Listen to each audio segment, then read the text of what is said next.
Today's guest is Dr. Tim Shannon from America. For the past 20 years, Tim has had a busy practice in Oregon and Washington, treating a wide variety of multi-morbid conditions. After being introduced to Polarity Analysis by Swiss pediatrician Heiner Frei, Tim began to use it consistently, and he found he was able to get more reliable improvements for his patients. For the past 4 years, Tim has used Polarity Analysis exclusively. As an educator, Tim has taught at NUNM Grand Rounds and presented at AANP conferences.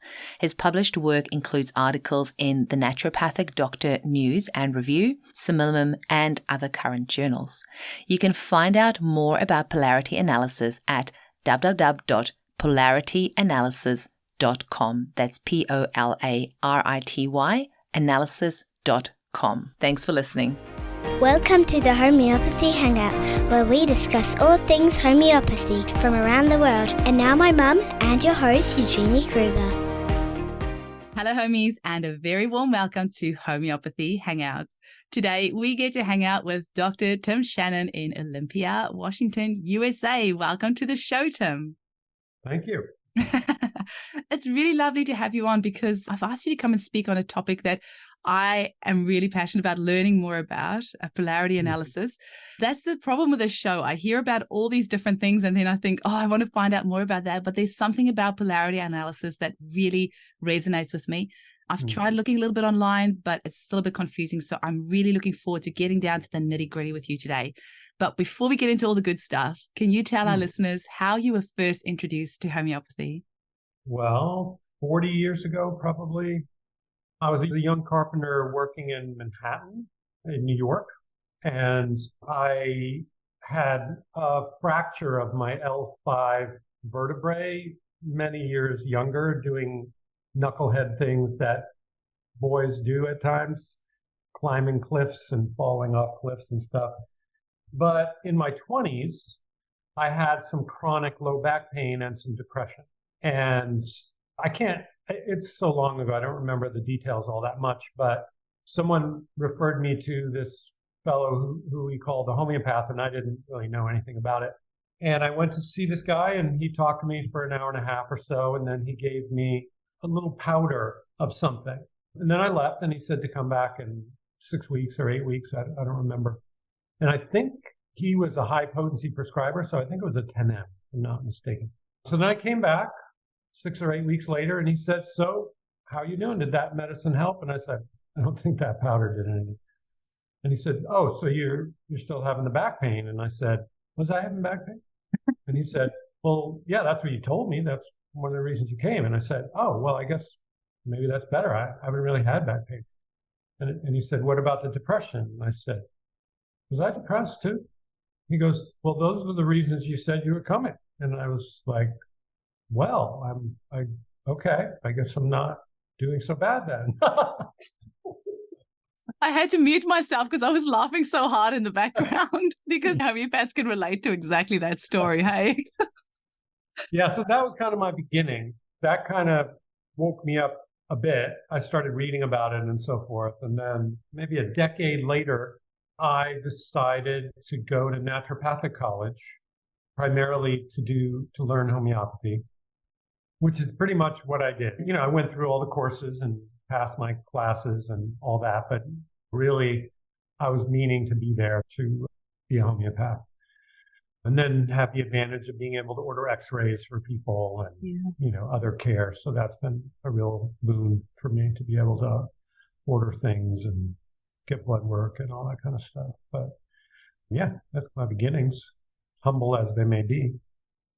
That's really cool that you are able to do that, because as a naturopathic doctor, you obviously have all those other benefits. That sometimes I do wish that I could just order that x-ray or that blood test, whatever, myself, instead of having to send them to a doctor. So amazing.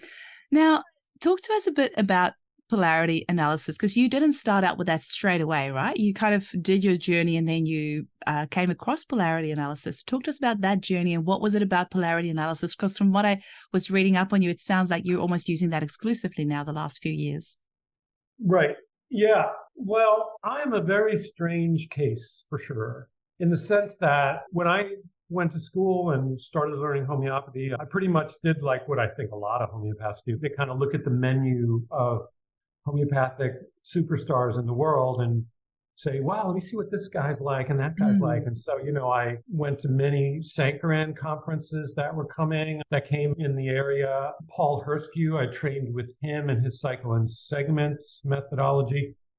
Henny Hudensmas, I don't know if she's German or Belgian. She would come to the States and I did several of her seminars. And then what really hooked me was, because for some of us, we find one person who we really like their whole approach. And for me, that was Massimo Mangialavori. He came to California and did an eating disorder seminar. And I was just really impressed by his kind of scholarly understanding of the sort of the nuances of the personalities of patients and what their trends were and what kind of pathology they tended to develop. And that became really my main approach for, 15 years, maybe, something like that. But I also was a super serious homeopath and not a very good business person. So I had my own business as a naturopath doing homeopathy. And what that meant for my personality was that I was working 60, 70-hour weeks because I would see patients and then I'd be spending my weekends studying the cases to try to find that exact perfect medicine and reading through all the different plants and animals and the like. And for sure, I enjoyed some great results. I mean, patients had good responses. I had some very unusual remedies that were transformative to people, and it was very encouraging, very exciting. But the toll of working those hours started to kind of burn me out, especially when my wife moved in.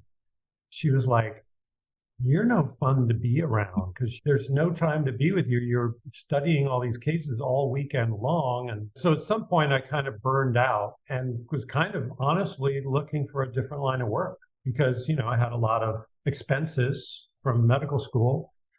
And so that led me to move up here, Olympia, because we got a job offer. And when I first started, I got trained in intravenous therapies and started seeing cancer patients and doing IV therapy, and homeopathy sort of started to fall to the wayside. And I started trying to see what it's like to be like a naturopath, because I've never really done that.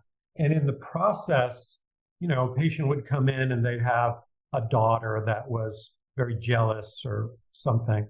And then I would talk to the parent a little and go, wow, this sounds like a nightshade. And then I ended up falling back into homeopathy again. And then at one point, probably 2016, I'm thinking, could have been 2015, I'm not sure what it was, but I read Heiner's study on ADD, a crossover double-blind study. And in the study, he got an 87% success rate, which I was like, that's not real. That can't be possible. Nobody gets those kind of outcomes. But I read the study and it seemed really legitimate. And I was like, could this be real? And then it turned out that this guy is seeing 40 patients a day. And I've interviewed him myself, and I found out when he did the study, he was seeing 40 patients a day. He didn't change his practice. He just did the study while he was seeing the same volume of patients. And so I just couldn't really, that just seemed crazy. So I got his two books, the one on ADD and the other one, the general one.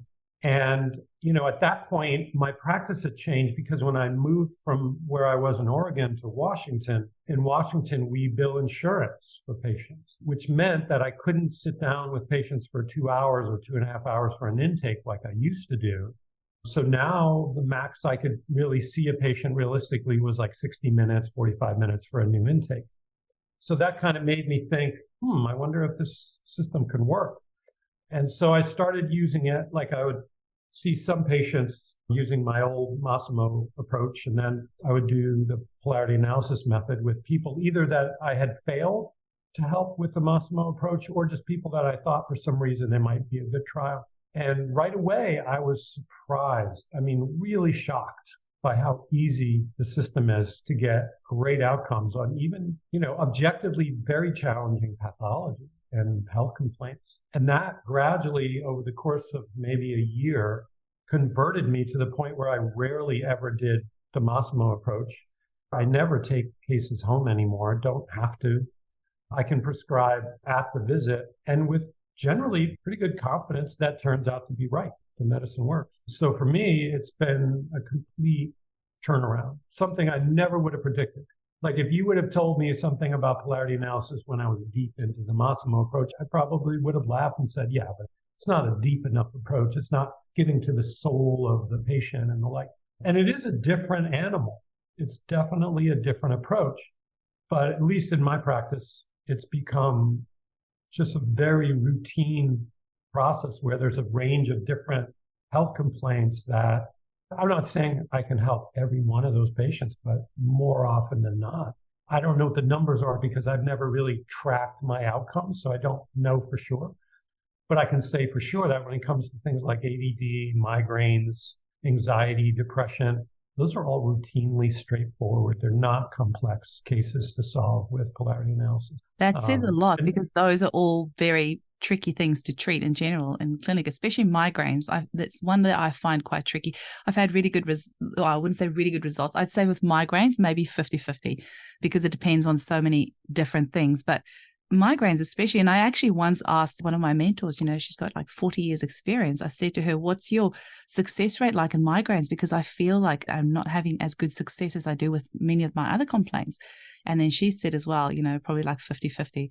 So I've got a few progesterones, a remedy. I've had really good results with adrenaline, a few different things depending on what it is. But migraines can be really tricky to treat. And I mean, ADHD, ADD, can be a really tricky one to treat as well. So if you are saying these are just routine things that you treat, with lots of confidence and without having to take the cases home, I think a lot of homeopaths' ears are perking up right now because that, like you say, we can spend weekends, evenings.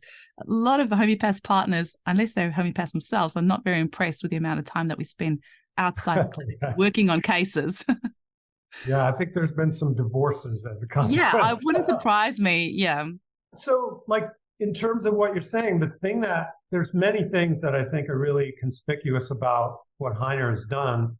But one of them is that in that ADD study, I don't remember the exact number, but I think the number of patients in the study was like 64 or something once they had scrubbed it all down. I think it was like 64 patients. So it wasn't a huge cohort. But he got that outcome, 87%, with 18 remedies. And of course, many of those he used several times, like Lycopodium and Calcarea.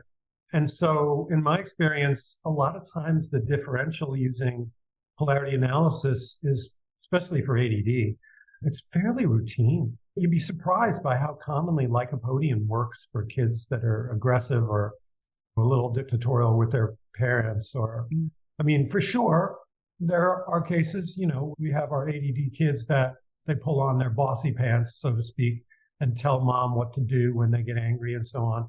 And of course, your differential is broader than just Lycopodium. There's Aurum, there's Arnica, there's a bunch of medicines that can be in that ilk. But usually the number of medicines that come up are so limited, and the system, if you apply the algorithm and the guidelines and the heuristics that Heiner has built into the system, then the outcomes are pretty predictable.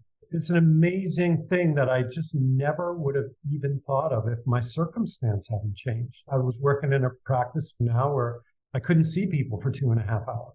And then, I just happened to see this study and realized, could this be real? And then I surprised the heck out of myself to see that it actually is a real thing.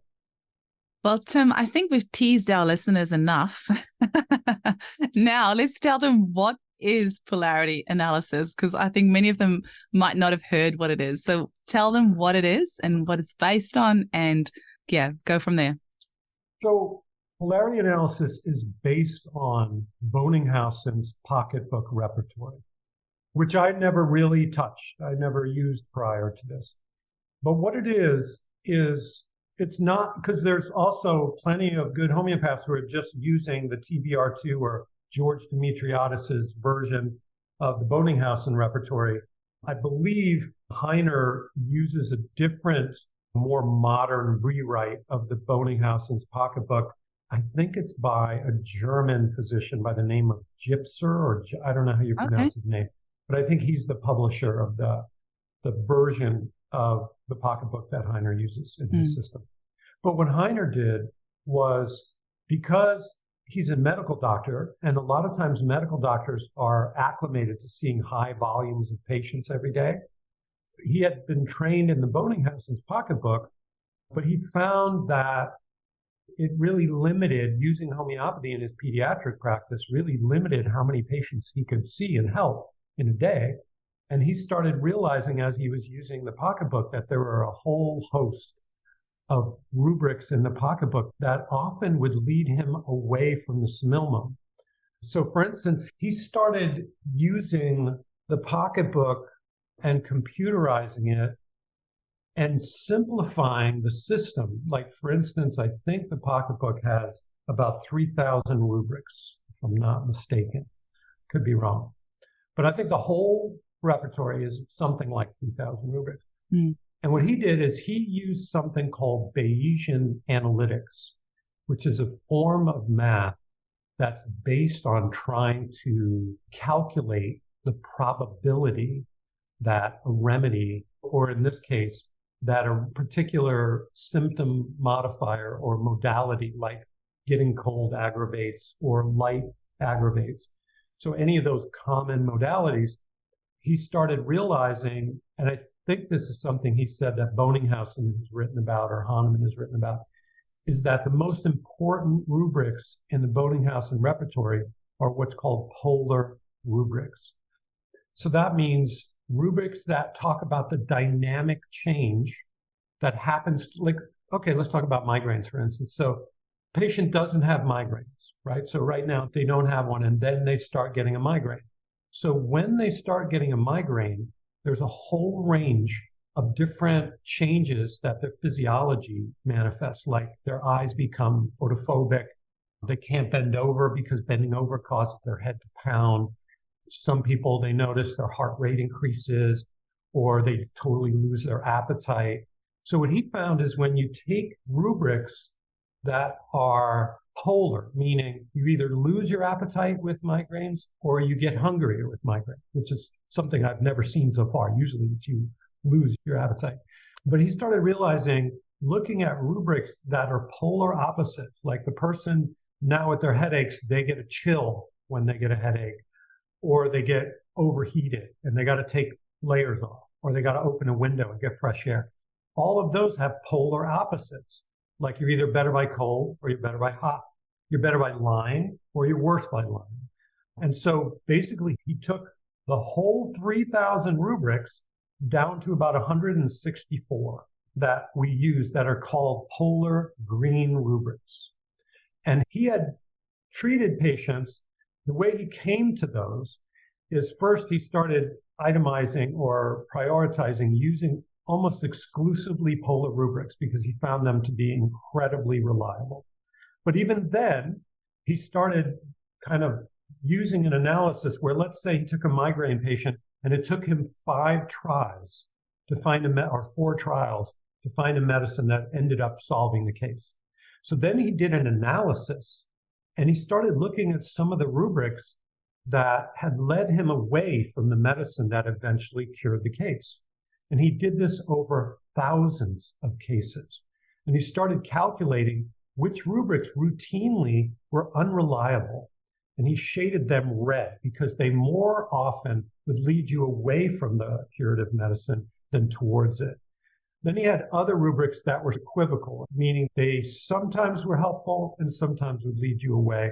And he graded them as yellow. And then lastly, the rubrics that were the most reliable are almost all polar. I think most all of them are polar, meaning hot or cold, better lying or worse lying. And then he shaded them green. And so when you're using the system, you strongly prioritize the green. I virtually never use any of the red rubrics, which is almost the whole repertoire. So in one fell swoop, he shrunk the complexity of the system down to what he's calculated out as the most reliable sections of the repertoire. And so that's kind of the basic process. I mean, there's a lot more nuance to it. I can show you like maybe a screenshot of a typical case, for instance, to show you how it kind of looks, to maybe because, I'm just talking in the Yeah, abstract, that would but be great because we will share it, if you're okay, we'll share it on YouTube and on Rumble as well. I just want to clarify the word polar. So are you meaning like as an opposite to their natural state? So if they naturally are a very hungry person, but now they have a migraine and they are not hungry at all?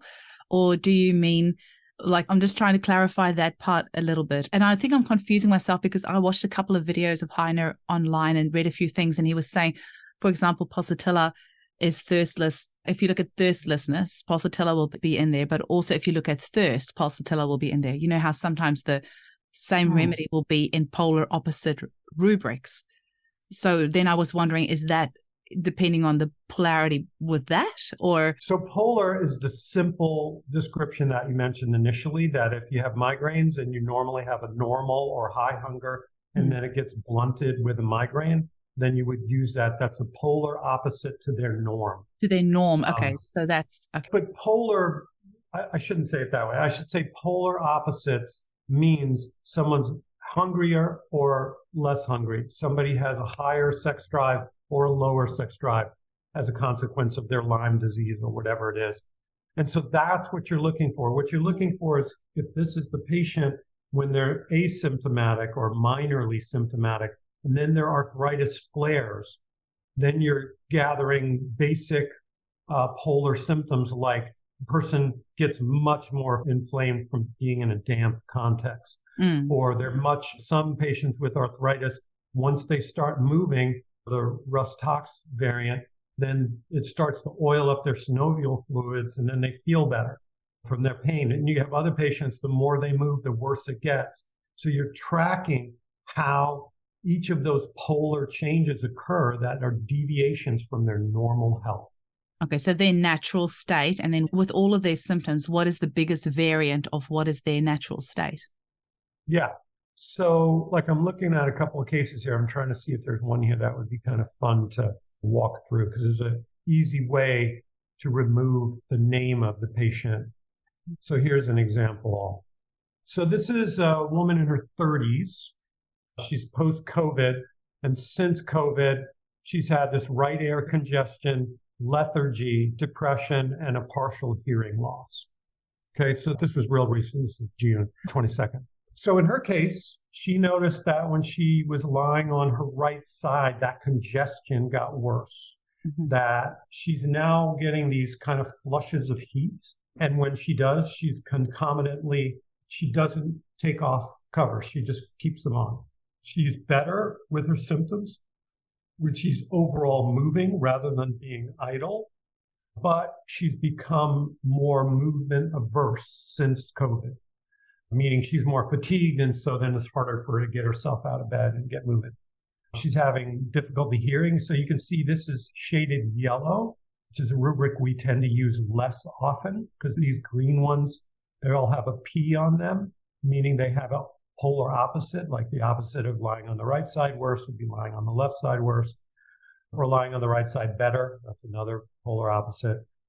She's noticed that ever since she's got this kind of lethargy going on, she's more irritable with her child, markedly so. She's really lost her sex drive.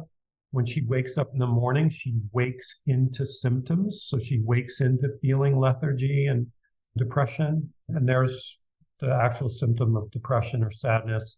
And she's noticed that her saliva is now increased. So in this case, when you look at it, so now let me try to break this down for you. So you see an array of different homeopathic medicines up here. And what you see is this gray shading and this white shading.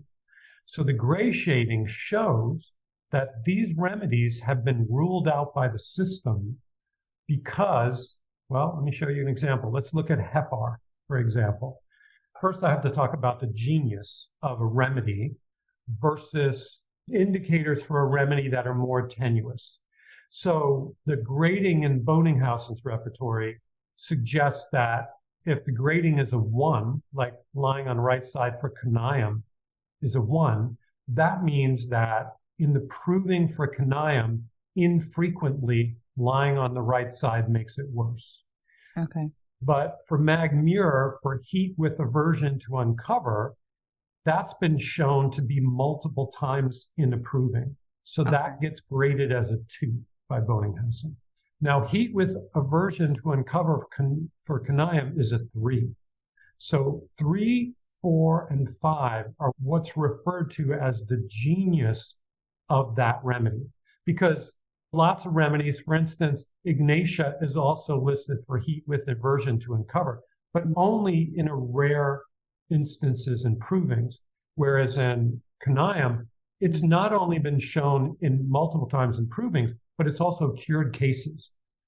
So there's cases where that metric, that particular rubric, showed itself to be curative. And so one of the jobs of Bonninghausen and Hahnemann when they first started homeopathy was to try to separate the wheat from the chaff, or the signal from the noise. Like, they knew that not all of the symptoms that came in approving were relevant for medicine. So they were trying to stratify the medicines by what are the characteristics that are most reliably curative. And the way they did that is by diligently underlining how frequently this patient responded, and this rubric was part of the solution. And so you can see, for instance, that Caniam is listed as a 3, meaning genius level, meaning characteristic level, for this rubric, a 4 for this rubric, and so on. So you can see how all these different medicines have a different scoring. So in polarity analysis, those rubrics, those remedies that are shaded gray have been ruled out by the system because, according to Heiner, and he says this is also something Bonninghausen has suggested, is that if you have a polar opposite to what's true of your patient, like in this case, HEPAR is ruled out because HEPAR's genius is more often to be worse for movement, not better. Or similarly, Mercurius is also tends to be worse for movement more often than better. So from Heiner's perspective, if you have arsenicum, right? Let's say you do a polar spread and arsenicum is the first medicine that comes to the fore. Well, everybody knows that arsenicum is super thirsty and their mouth is dry and they want to take sips, right? That is a genius level characteristic of arsenicum. So if you have a case that every single rubric fits arsenicum except your patient is super, super dry and has no thirst at all, then this system will shade it gray and rule it out. Okay. Because from a genius characteristic, you can't rely on that medicine to work. Even if it's just one rubric that's genius level, from Heiner's work, that's going to rule it medicine out. That's really interesting because we do get taught that you match the client to the remedy, not the remedy to the client. And so we get taught that there's never going to be a case where all of the symptoms in the remedy are going to be found in your client. But what you're saying is there are some symptoms within that remedy that is so strong and so reliable, for example, sulfur with heat or rust tox, better movement, that if your client does not have that, it has got the polar opposite of that, then you shouldn't use that remedy. So if your client is worse for movement, but everything else fits rust tox, then you wouldn't give that. Yeah, and I should put a caveat in there. Okay. This guideline that I'm articulating here is specific to polarity analysis. So there's a range of different heuristics and guidelines that are specific to this system that don't really apply to a lot of the more modern methods, which have a much broader palette to look from. The whole sort of benefit of polarity analysis is that you're using a much smaller set of rubrics. Like I said, 168 or 163 is the ones that you most commonly use. You rarely use anything else in the repertoire. And then what that means is the Bonninghausen pocketbook is comprised of like 133 remedies. But of those, you really only use about 80 to 100 because many of the other smaller remedies are so small that they almost never come up. They have almost no characteristics in the time when the Bonninghausen repertoire was completed. Does that make sense? Yeah, that makes sense now. So you're using a system that is much less complex, but it relies on very specific guidelines and the back end that he built into the system. So for instance, in this case, all of these remedies are ruled out, so I don't even have to waste my time trying to differentiate them. So I just ignore them. And so then I'm looking, usually the curative remedy in polarity analysis is going to be between the top three. Often it's the top two, but sometimes it's the three, and occasionally there's an odd duck medicine over here. That's the right one. But on a day-to-day basis, it's usually one of these three medicines in my experience. And in this case, I started asking this patient for a differential to try to see if I could narrow down and see which of these three medicines mostly fit. And one of the characteristics that I've seen commonly in Magmir and Natmir, and chlorides and muriaticums, is that they often have their mind gets overly focused on past negatives and hurt feelings and disappointments and the like. And when I asked the patient about that, she just laughed and said, "Oh my God, that is so true for me. I can't even stop myself from just constantly." There's bitterness. And the other piece of the depression here, which I neglected to say, is this patient just went through a divorce. And so part of the depression and bitterness and resentment is allied to this whole context that she's in the middle of when she comes to see me. So I gave her Magmir, and I haven't had a follow-up with her yet, but she just sent me a note saying right away her mind just released and doesn't do the reiterative thing anymore, and she's feeling better, and I think it's 10 days out. So I don't know yet. I have to do a follow-up, but this is just an example to show you the process of how it works. So like in a case like this, you can see there's not a ton of rubrics being used, but they're very specific to what's changed. So this is basically a never well since analysis, where you're taking a patient who enjoyed good health prior to a COVID infection, and then she got these lasting symptoms. So it remains to be seen if the medicine, if Magmir is going to reverse more, because right now she's saying her energy is better and the mental rumination is better. So I haven't had her back for a follow-up to check about the hearing and the right ear congestion. Oh no, she said the ear congestion was now gone. So it's not a complete case yet, but this is just an example to trot out the system to a certain degree. There's a lot more nuance to it, but this is the kind of broad stroke. Does that help? It really does. And do you think that this is a process that is really good for new homeopaths? So you can become so overwhelmed, or is it more for people who have, is it basically for anyone, or would you suggest this for new homeopaths or homeopaths who have been at this for a little while? Is there a particular subset that you find really embrace this method more so than another? This is theoretical, but in my mind, polarity analysis is the secret weapon that if it was employed broadly to students, personally, I've been doing some training with it for, I think we're 3 years in, but mostly we're not doing beginners. We're not doing people who aren't homeopaths. We're not teaching basic homeopathy. We're teaching secondary education, people who've already done some kind of homeopathic training somewhere. But my own sort of vision of polarity analysis, where it's uniquely qualified to work, is for beginners. And in particular, if we ever want to start getting medical doctors, and in particular holistic medical doctors or acupuncturists or nurses, people that are already trained, that are busy people. I haven't tested out this hypothesis, but I'm pretty sure using this system, it's possible to train some of these people in 6 months or a year and have them already be seeing awesome outcomes without having to do in-depth studying of materia medica and reading through old books and the like. I know a lot of people feel like that's heresy to say, oh my God, you don't have to read all the books. But I'm pretty sure this is a system. It's not a simple system, but it's dramatically simpler than most of your contemporary approaches.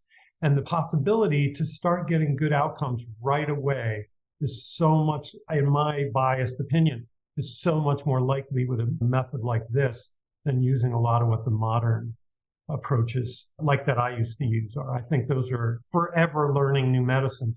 This one, you can master the system. You can get to a point where, like I say, it's routine that you get good outcomes, and it's not hard on you. It's very straightforward. Once you learn it, it's 6 months or a year for you to kind of grok the basics. And then a lot of what you have to do if you're a homeopath, you have to actually leave aside your old assumptions.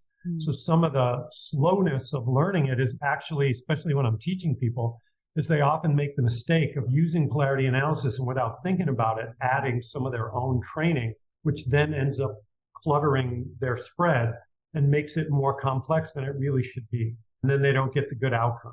Like I said, we haven't started teaching polarity analysis to beginners, people who have not trained in homeopathy yet. But my theory is that it would be like the cat's meow, the ultimate tool to really on-ramp beginners, either people who want to be professional homeopaths or people who are licensed providers who are busy and they're not going to spend 3 years or 4 years going through these long, in-depth trainings. So that's kind of my sweet spot, I think, that polarity analysis can provide. I particularly like it. And I know from reading that it can be used for acute and chronic, but it sounds like it's recommended to start off just using it on your acute cases. And once you're comfortable with it, move on to your chronic cases. But I particularly like it. We're right in the middle of cold and flu season here down under at the moment. And I particularly like it from that aspect because I can go around in circles sometimes trying to find an acute remedy for a client. And we should all be able to prescribe an acute remedy in under half an hour, I say. We shouldn't, for acute, be able go sit for hours and repertorize that. That client is sick now. You should know within half an hour what remedy to give that person, and you should confidently be able to give them a backup remedy in case the first remedy doesn't work. So that's part of polarity analysis really appeals to me because especially when it comes to coughs and coryzas and flu type symptoms, we have hundreds of remedies that can be helpful with that. And sometimes it can be so hard to know what to give a person. So I really like the idea of putting these symptoms in there and really focusing on, like you said, those polarity symptoms. And then you can, with really good certainty, and still, I feel like this is probably going to be that 80-20 principle where probably 80% of the cases that you do are going to work really well on this, but that 20% that needs a different remedy that's outside this 80 or 100 or so remedies that's going to come up in here, you're going to have to then go further and maybe use a different method to find the remedy for your client. But this appeals to me from the acute prescribing part particularly. Yeah, well, I have to say from the chronic perspective, it's also just amazing for autoimmune disease and people that are having like some pretty severe ongoing chronic challenges. But yeah, so this is just a fairly straightforward example of a patient that has a post-COVID set of symptoms, plus, like I said, depression correlated to this recent divorce that she just went through or is going through now. I really like the questionnaire that comes with it as well. So you've got a questionnaire with the 160 questions that people fill out before they come in, right? Yeah, there's 2 questionnaires. There's a general questionnaire for all your basic health complaints, your headaches, your stomach aches, and the like, autoimmune disease. And then there's one that's specific to use for ADD, Asperger's syndrome, autism, and that kind of realm. Wow. So that one's more simplified. There's much less choices in there. But yeah, so both of those questionnaires are mostly being used, not like whenever somebody marks something off, it's just automatically true. It's basically the reason for the questionnaire is to sort of prepare the person to start using some self-observation so they become a better reporter about which modalities are true for them, that are really a part of their headache or depression or whatever. And then once we have that data, as you can see, the system will get rid of the medicines that have very low probability of solving the case, and then we'll prioritize that first few remedies. And generally speaking, the remedies in that first few, in my experience. And so that makes the differential between 3 remedies in most every case. Incredible. Sometimes just 1 remedy or 2 because it's obvious what the remedy is. The other piece to it is if you're using sepia and lycopodium and all of these common remedies and seeing good success with them over and over again, when you see somebody come in, that lycopodium is there, but ipecac is there, and ipecac doesn't come up that much. Like this patient I had recently with, I don't know if you see much of these down under, but I've been seeing a pretty good steady flow of patients that have had one of the COVID vaccines, and then consequent to that, they've had some very unfortunate side effects that remain for years. It's keeping us so busy, and even a couple of years on. Oh, yeah.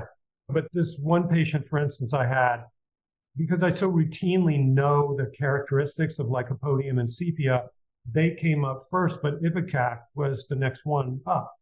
And when I did a differential with her, it really looked good for Ipecac. And she's had a dramatic turnaround.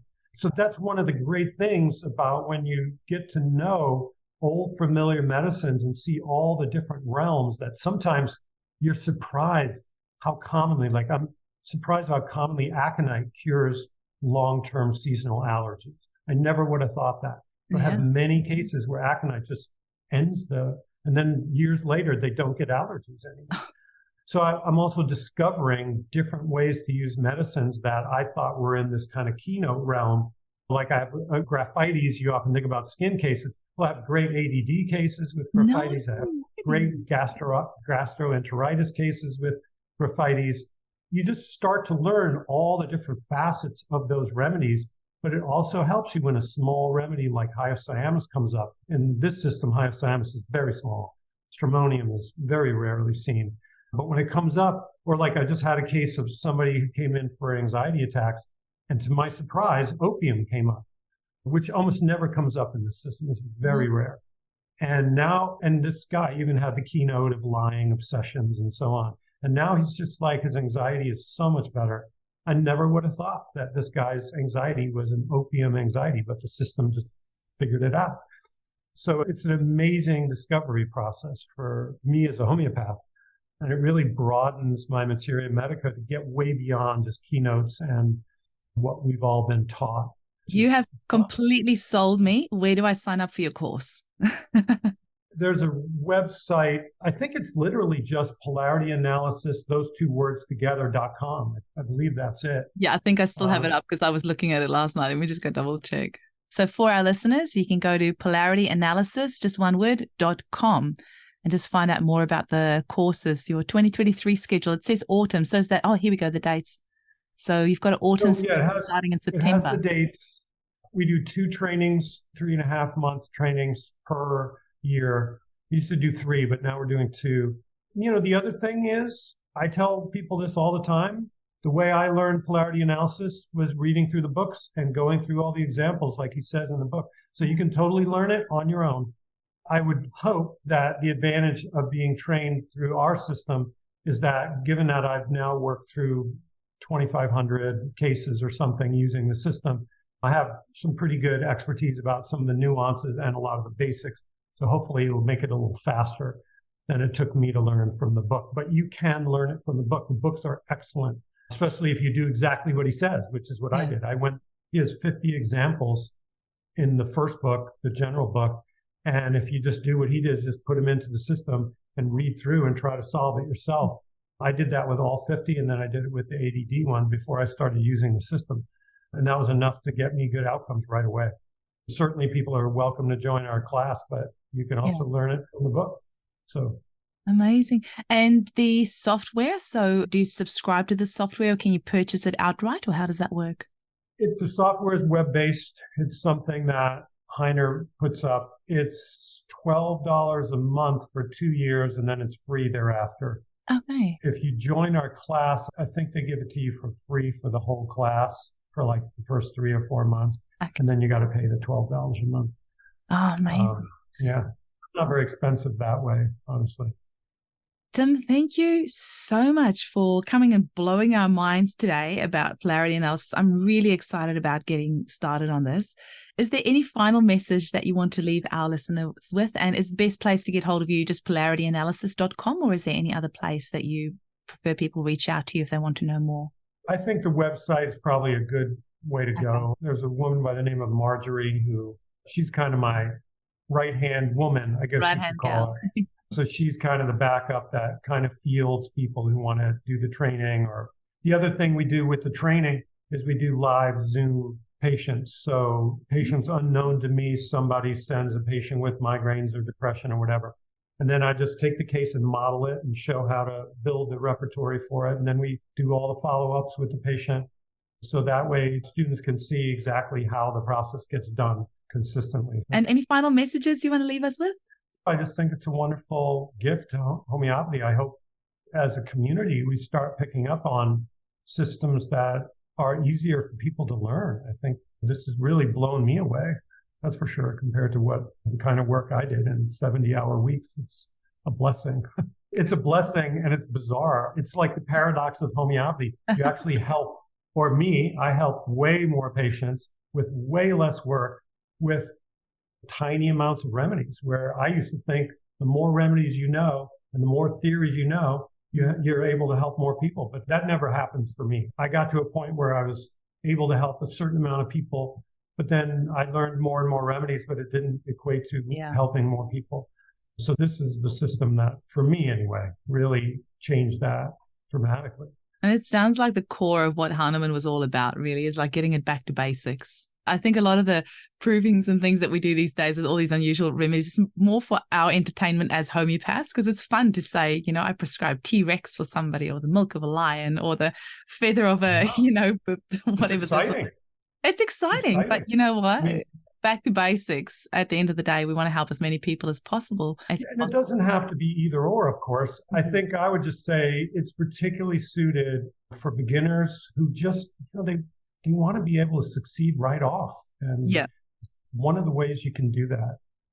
And we've had a lot of beginners come onto our program, and they were trained through some other system, and they just totally dropped it, and all they do is PA, and they're thrilled. They're just loving it. Especially if you're happy to have a busy practice, where you're happy to be busy, seeing lots of people, helping lots of people, and this is your job. This is what you do. Yep, exactly. Yeah. Well, Tim, thank you so much. I really appreciate your time. I'm super excited about cracking into this. Thank you so much. You're welcome, Eugenie. A real pleasure.